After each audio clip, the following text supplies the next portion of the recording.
So let me perhaps begin by explaining what we have included in our group of what we call early modern English books. Well, it's all the books printed in England, Scotland, Ireland, Wales, and British America, as well as all English books printed elsewhere between the 1470s and 1700. So that's really between the beginnings of printing in the English-speaking world and the end of the 17th century. So the period really from which books now tend to be rarest and most precious.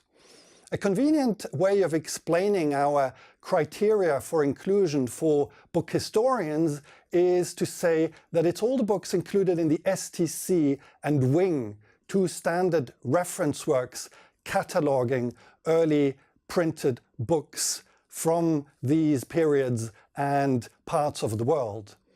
And it turns out there are 174 early modern English books at the Bodmer Library.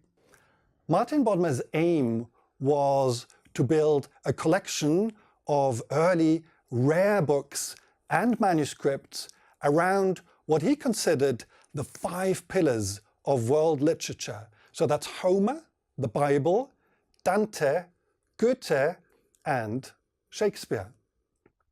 Shakespeare was in fact of crucial importance for Bodmer throughout, from the very start. In fact, when he was still very young, a teenager, and still had very little money, the very first book he purchased was an edition of a German translation of Shakespeare's Tempest. Now today, there are 37 early Shakespeare titles at the Bodmer Library, one each of the 4 folio editions of Shakespeare's collected dramatic works, then quite a number of first editions of separately published playbooks in quarto, so Love's Labour's Lost, Much Ado About Nothing, Henry IV Part 2, Troilus and Cressida, Othello, and The Two Noble Kinsmen. There's a copy of the first edition of Shakespeare's famous sonnets. There are quite a number of later reprint editions of plays like Hamlet, King Lear, A Midsummer Night's Dream, and The Merchant of Venice, and so on. And apart from these Shakespeare editions, the Bodmer collection also includes quite a number of adaptations by other dramatists from the restoration of plays by Shakespeare.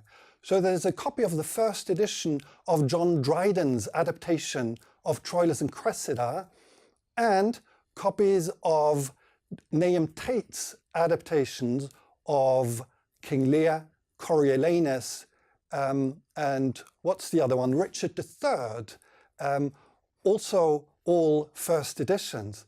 So it's an extraordinary collection of early Shakespeare editions, including Shakespeare adaptations.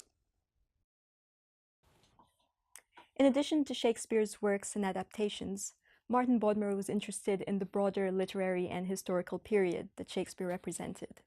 So the collection contains works by Shakespeare's most well-known fellow playwrights and poets. Amongst these, it's worth singling out the first edition of the collected works of Shakespeare's contemporary Ben Jonson. This book was published in a prestigious folio format in 1616 and is important for having elevated the status of English drama by including plays under the heading of works.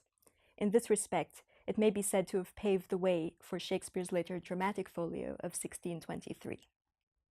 Now, we've been talking so far about plays, but the highlights of English Renaissance poetry are also abundantly represented at the Bodmer.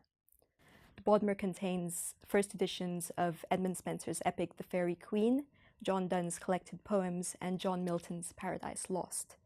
These iconic books emphasize Bodmer's dedication to acquiring the outstanding volumes that he deemed to have shaped world literature.